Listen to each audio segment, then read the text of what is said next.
அனைவருக்கும் காலை வணக்கம். உங்கள் அனைவரையும் வருக வருக நான் வரவேற்கிறேன். எங்களுடைய முதல் திருக்குறள் படத்துக்கு நீங்கள் உங்கள் பணியை செவ்வனே செஞ்சீங்க, நல்லா ப்ரொமோட் பண்ணீங்க, எல்லாம் மீடியாவிலே வந்தது.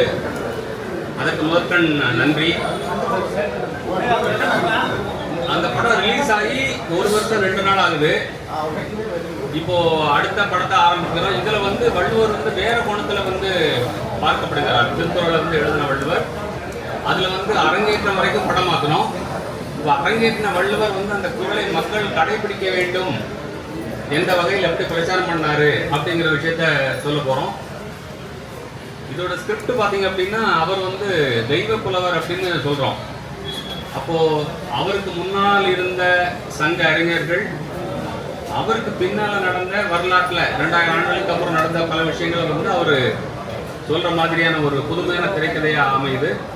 திரும்பவும் இந்த திருக்குறள் எப்படி இன்னைக்கு சமூகத்துக்கு உலகத்துக்கு முக்கியமானதுங்கிறனால இந்த படத்தை 2 மொழிகளில் பார்த்தீங்கன்னா அதாவது அவருடைய பயணத்தை ஒன்று சொல்லியிருக்கோம், இன்னொன்று வெளிநாட்டு ஸ்டைலில் once upon a time in Hindustan. அதாவது அதை சுற்றி பார்த்தீங்கன்னா படங்களை ஆதிசங்கரர், பகவத்கீதை, புத்தர், இது எல்லாத்தையும் போட்டிருப்போம். இது எல்லாத்தையும் தாண்டியவர் வள்ளுவர் அப்படிங்கிற மாதிரி தான் அதில் நாங்கள் காட்டியிருக்கோம். இந்த படமும் அப்படிதான் இருக்க போகுது. நீங்கள் எங்கிட்ட கேள்வி கேட்டப்பறம் ஐயா பேசுவாங்க, நீங்கள் கேட்கலாம் மேற்கொண்டு. புதுசாக சொல்லுறதுனா என்ன சொல்கிறேன், அரசியல் சொல்ல வரீங்களா, என்ன சொல்லுவாங்க? போனதிலே போர்லாம் இருக்குது. ஆமாம்மா, அது இன்னுமா வள்ளுவர் மிகப்பெரிய அரசியல்வாதி தானே. அவர் அரசு, மன்னர், அறம் பற்றி எவ்வளோ எழுதியிருக்கிறாரு. ஆமாம், அதனால தான் அரசியல்வாதிகள் அவர்கிட்ட தப்பிச்சு போயிடுறாங்க. ஆமாம், இந்த இடக்கு கூட கேள்வி கேட்பார், அவர் காணும்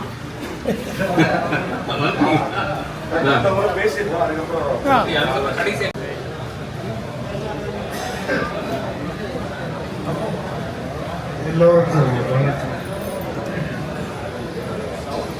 உலகை தமிழால் உயர்த்திடுவோம், அகர முதல எழுத்தெல்லாம் ஆதி பகவன் முதற்றே உலகு, அன்னையும் தந்தையும்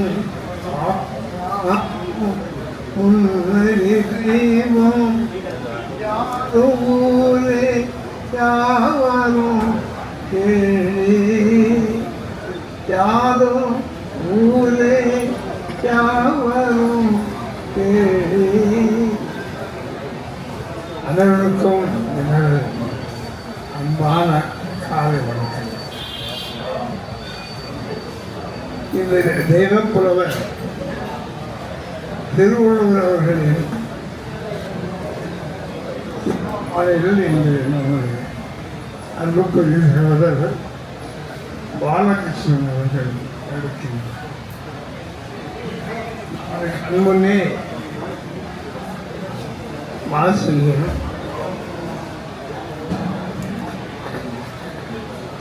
திருவள்ளுவரும் வந்திருக்கிறார். இப்படிதான் அவர்கள் இருந்திருப்பார்கள் என்று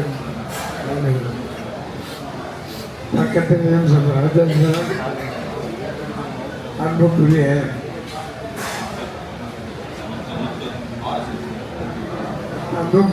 அரசு முக்கியர்கள், பத்திரிகையாளர்கள், ஊடக நண்பர்கள், இதில் நடிக்கப் போகும் நடிகர் அனைவருக்கும் முதற்கல்ல அன்பான அருவம். திருவள்ளுவர்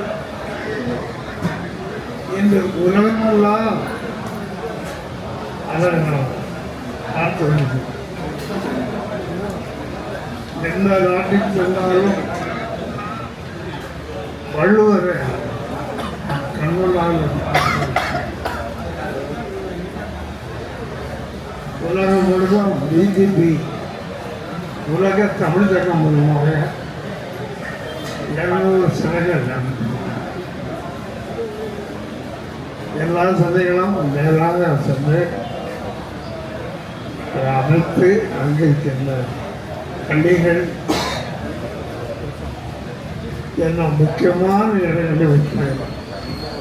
வள்ளுவர் பெருமான் அவரை நாங்கள் போற்றுகிறோம். என்னை 2 நாளில் ஒரு பெரும் இலங்கை செல்லியிருந்தார். எல்லோருக்கும் என்னுடைய காலை வணக்கம். பத்திரிகை ஊடகங்கள் இல்லைன்னா எதுவுமே கிடையாது. அவங்க தான் குணப்படுத்துறது. நல்ல நண்பர்கள், நல்ல ஒரு பாலன்கள் எடுக்கிற முடிவு, நல்ல முடிவாக நல்லதாக எடுக்கிறார், நல்லதை சொல்கிறார், நல்லது செய்கிறார். அதே மாதிரி நானும் நல்லதை தான் செய்வேன். என் சொத்துக்கள் எல்லாமே பள்ளிக்கூடம், கோயில், படம் இப்படி தான் செலவு பண்ணுறேன். உங்களோட உதவி நல்லா மேல் வரணும். படமும் நல்லா சீக்கிரம் வந்து பிரமாண்டமாக உலகம் மூலமே செயல்படுத்துறதுக்கு ஏற்பாடு பண்ணியிருக்காரு. இது யார் செய்ய முடியும்? இப்படி இந்த அளவுக்கு அவருடைய எண்ணங்கள். காமராஜர் படம் இது. நானும் காமராஜரோட வெளியே ஏன்னா விருதுவர் நான் எனக்கு 92 அவரோட நேரில் பார்த்து என்னை தோட்டத்துக்கே வருவார். அந்த அளவுக்கு அவரோட பழகிருக்கேன், நல்லா இருக்கேன். இந்த திருவள்ளுவர் இப்போ நல்லா பண்ணுறாரு. நல்லா வாழ்றவங்களுக்கு என்னோட ஆல்பத்துக்கு நல்ல சந்தோஷம் இருக்கும்.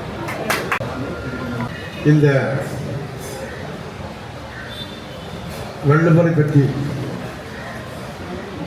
இருக்கின்ற சினிமா தொடக்க விழாவிலே கலந்து கொள்வதிலே பெருமை அடைகிறேன். அதை தொடங்கி வைப்பதற்கு தகுதியான 2 பேரை அழைத்திருக்கிறார் அண்ணன் பாலகிருஷ்ணன் அவர்கள். ஐயா விருதுகளை பற்றி அவர் சொன்னாங்க. வள்ளுவரை பற்றி யார் வேணா என்ன பேசலாம். ஆனால் வள்ளுவருக்கு உலகம் பூரா சிலை வைத்து வள்ளுவருக்கு பெரிய விழாக்களை நடத்தி வள்ளுவர் பெருமையை பேசி நடமாடும் வள்ளுவராக வாழ்ந்து கொண்டு போகிற அண்ணாச்சி வீச்சு சந்தோஷமாச்சு அவர்கள். அதை யாரும் மறக்க முடியாது, யாராக மறக்க முடியாது. பாலகிருஷ்ணன் அவர்கள் பெருந்தலைவர் காமராஜர் அவர்களை பற்றி ஒரு அருமையான சினிமா எடுத்தார்கள். அந்த காலத்தில் பெருந்தலைவர் காமராஜரை மறந்து நிறைய பேர் மறந்துவிட்டாங்க. ஆனால் மறந்தாலும் நான் மறக்கவில்லை. நான் படம் எடுத்தேன், இந்த படம் காலம் முழுது ஓடும் என்று மிக அருமையாக அந்த படத்தை எடுத்த அந்த பெருமை பாலகிருஷ்ணன் அவர்களை சேரும். அதை கொண்டு இந்த சமுதாயத்துக்கு எது தேவையோ அதை கொண்டு அவர்கள் செய்து கொண்டிருக்கின்றார்கள். இங்கே சொல்லும்போது ஒன்று சொன்னார்கள், பத்திரிகை துறை அதான் சொன்னார்கள், பத்திரிகை துறை சேர்ந்தவங்க. நீங்கள் பத்திரிகை துறையில் இருக்கவங்க போட்டாங்கன்னா நீங்கள் எல்லாம் முடிவு வச்சுக்கிங்கன்னா எல்லாருமே எல்லாம் நடக்கும். அது அந்த காலத்தில் கவிஞர் கண்ணாசனே பாட்டு எழுதியிருக்காரு.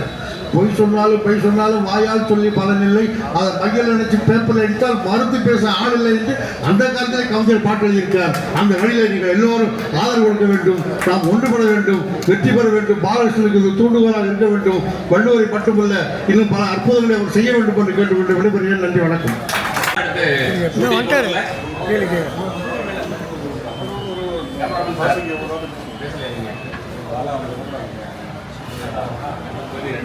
மேடையில் இருக்கக்கூடிய பெரியவருக்கும் ஊடகத்துறை நண்பர்களுக்கும் இங்கே வருகை தரக்கூடிய அனைவருக்கும் இனிய காலை வணக்கம். இந்த கதாபாத்திரம் ஏற்று நடிப்பதில் நான் மிக்க மகிழ்ச்சி அடைகிறேன், பெருமைப்படுகிறேன். எனக்கு இந்த வாய்ப்பை கொடுத்த மரியாதைக்குரிய ஐயா ஏஜே பாலகிருஷ்ணன் அவர்களுக்கு நன்றி தெரிவித்துக் கொள்கிறேன்.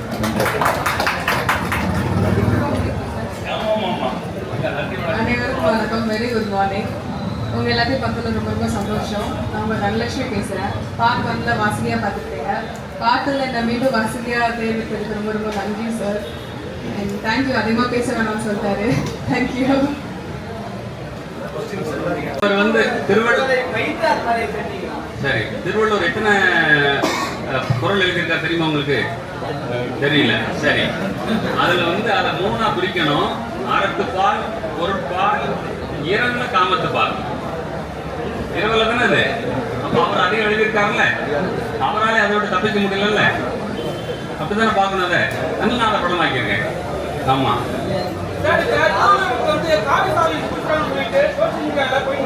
ஆமா. காவிய எங்க அவங்க சொல்லிட்டு போறாங்க. சொல்றாங்க யாரு? நான் ஏன் காட்ட போறேன்? அந்த படத்திலே காட்டலையே. நீங்க கண்ணாடி போடுங்க. பிஆர்ஓ அவருக்கு ஒரு கண்ணாடி வாங்கி கொடுங்க. கண்ணு தெரியல பாவம் பையன் பிள்ளைக்கு. ஆமா, அவர் எப்பவுமே நாங்க காவி போட மாட்டோம். நாங்கள் அவர் காந்தி வழி வந்தவர், கோட்ஸே வழி வந்தவர் அல்ல.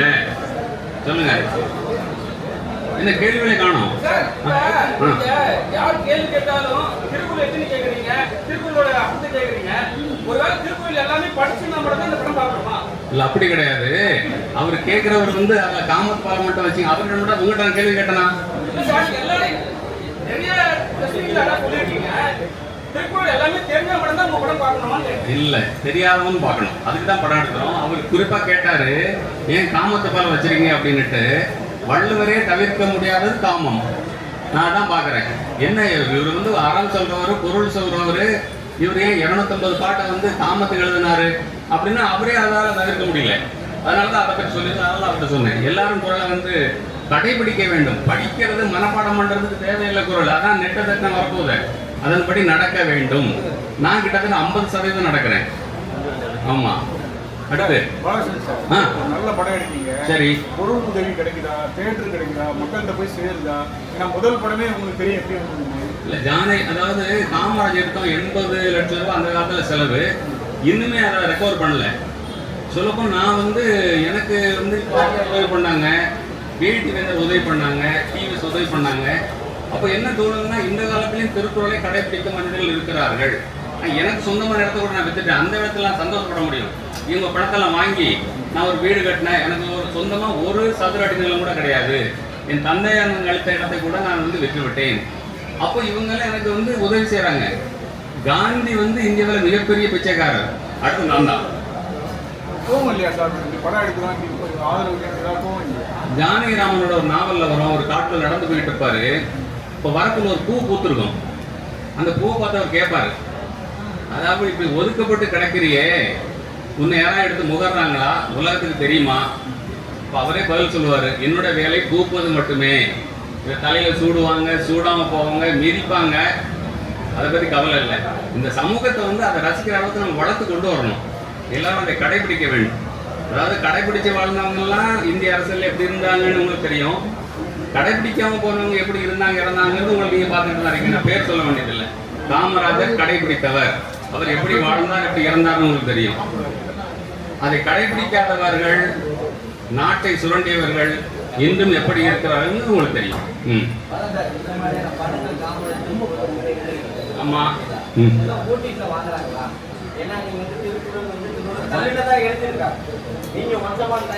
ஓடிடி யார் கண்ட்ரோல் பண்ணாங்க உங்களுக்கு தெரியுமா? ஓடிடி யார் கண்ட்ரோல் பண்றது? மார்வாடிகள் கண்ட்ரோல் பண்றாங்க மோஸ்ட்லி. மார்வாடிகள் என்ன பண்ணுவாங்க? வட்டிக்கு விடுறவங்க, அப்படிதானே? அதாவது தமிழன் படம் எடுத்து நஷ்டம் அடைகிறான், மார்வாடிகள் படம் வாங்கி லாபம் அடைகிறார்கள். நஷ்டம் தமிழ் மக்களுக்கு, லாபம் வட இந்தியர்களுக்கு. அவங்க எந்த படத்தில் நஷ்டம் கிடையாது. ஆமா, அதுக்காக வந்து நம்ம பணியை செய்ய வந்து முடியாது. வள்ளுவர் வந்து இதெல்லாம் வந்து ஒரு குரலும் கடைபிடிக்கலங்கிறதுக்கு அவர் எழுதாம இருந்தாரா? நம்ம வள்ளுவரோட உயரம், நம்ம வேலையை நம்ம செய்யணும். அவ்வளவுதான்.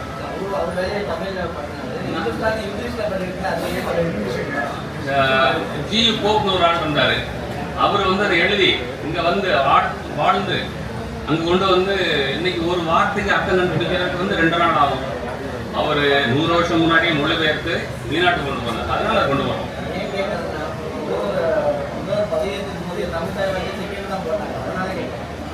தமிழ் தாய் வாழ்த்து நீங்க அவர்கிட்ட கேட்டுக்கணுமா இல்லையா? உள்ள போய் இல்ல உள்ள விட்டாங்க அவங்க. இல்ல உள்ள விட்டாங்க. நான் என்ன பத்தி மட்டும் தாங்க பேச முடியும். பதவியில் இருக்கிறவங்க எவ்வளவு காம்ப்ரமைஸ் பண்ண வேண்டியிருக்கும். என்ன வள்ளுவரை பத்தி பிரச்சாரம் பண்றவங்க அந்த வழியில இருக்காங்க. இன்னைக்கு இப்ப கோட்டை உங்களால போக முடியல, எங்க இடத்துல போக முடியாத அப்படி இருக்குன்னு சொல்லிட்டு வந்தாங்க. இதை நீங்க போடணும்னா போடுங்க. ஆமா, இரும்பு கோட்டை இரும்பு கோட்டையாக இருக்கிறது.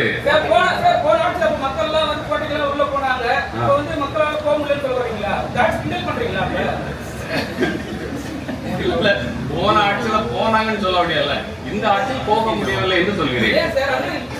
இல்ல, எங்க இன்விடேஷனை கொண்டு போய் கொடுக்க முடியல. எங்க இன்விடேஷனை வந்து யாரும் ரீச் பண்ண முடியல. கோபம் கிடையாது, அவங்க அதை ஃபாலோ பண்ண நாம நினைக்கிறோம்.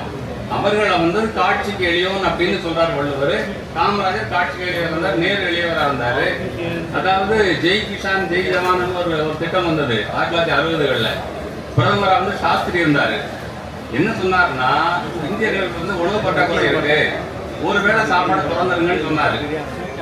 இவர் பிரதமரா இருக்காரு, வீட்டுக்கு போறாரு, அங்க வந்து சாப்பாடு எடுத்துக்க அந்த அம்மா நாட்டு மக்களை சாப்பிட கூடாதுன்னு சொல்லிட்டு நீ என்ன சாப்பாடு எடுத்துருன்னு கேட்டாரு. இது இந்திய பிரதமரால் இருந்த நிலைமை. ஆமா, இதுக்கு நீங்க ஏதாவது கேள்வி கேட்பீங்கன்னு தெரியும், கேளுங்க.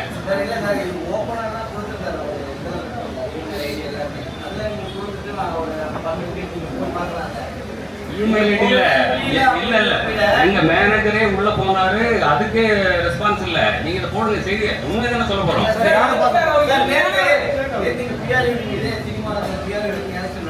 சரி, அப்போ எங்க வள்ளுவரால பார்க்க முடியல, வள்ளுவரால பார்க்க முடியல எடுத்துக்க வேண்டியதான். அப்படி எடுத்துக்கலாம்ல, கரெக்டா? சரி சார், எளிமையான விஷயம்னா விஜய் சார் சொல்றாங்க. அவரே வந்து டிஃபன் பாக்ஸ் சாப்பிடலாம், மதிய சாப்பிடலாம், டிஃபன் பாக்ஸ் சொல்றாங்க. நீங்க பார்க்க முடியலன்றீங்க, ஏன் விஜய் மேல அவ்வளோ கோவம்? நீங்க கேமரா என்ன மாதிரி இருக்கு, உங்க கேள்வி பதிவாகாது, சொல்ற பதில் கேட்டுமா? சரி, ஓகே. நீங்க எதுல சாப்பிடுறீங்க? நான் சார் கையில தான் சார். இல்ல டிஃபன் பாக்ஸ் கொண்டு போறீங்க நீங்க? இல்ல இல்ல, அவர் சாப்பாடுலாம் சாப்பிடுறாரு, அவர் வீட்டுல அவரே போன் எடுப்பாரு. அவர் எளிமையான மனிதர் சொல்றாங்க, உங்களால பார்க்க முடியல. சரி சரி, பணம் உள்ள எதுல சாப்பிடுவோம்? எல்லாம் கையில தான். ஆமா, அப்புறம் என்ன? இல்ல சார், நான் என்ன கேக்குறேன்னா, உங்களால பார்க்க முடியலன்னு சொல்லிட்டு ஒரு ஆதங்கத்துல பேசுறீங்க. ஆனந்தம் இல்ல. என்ன மேனேஜர் என்ன இங்க இருக்கீங்க என்ன?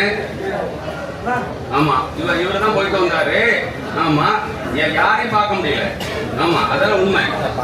ஆமா, என்ன உதவி அரசுக்கு தேவைப்படுது? உதவி இல்ல, இதை துவக்கி வைக்கிறதுக்கு பொருத்தமானவங்க வந்திருக்காங்க.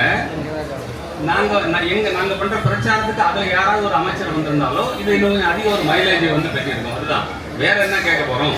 வேற முந்தைய அரசு வந்து அவர் படத்தை கூட பார்க்க மாட்டேன்ட்டாரு. அவர் வந்து படத்தை பார்க்கவே இல்லை. அவர் வேற என்னென்ன படங்கள்லாம் பார்க்கறாரு, அவரு திருக்குள்ள பார்க்கல. ஆமா, இப்போ பாத்துங்க, நீங்க இதுல சாபமா விடல. அது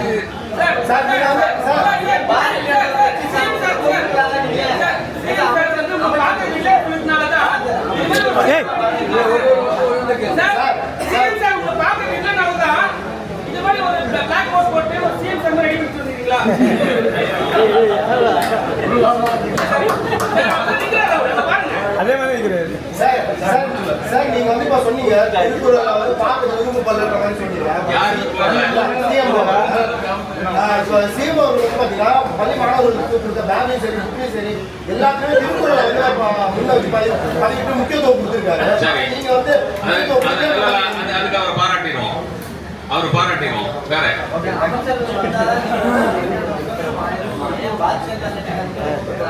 நான் இப்ப சொன்னேன் வந்து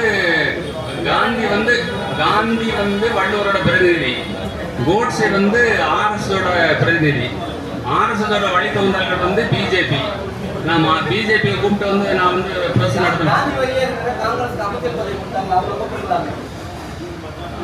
அது எனக்கு பொருத்தமாப்படலை. அது துறை சார்ந்த அமைச்சர் வந்து நல்லா இருக்குன்னு பார்த்தேன். அந்த துறை வேண்டியதில்லை எனக்கு, அவங்களுக்கு தெரியும், அவங்கள கூப்பிடல. ஆமா,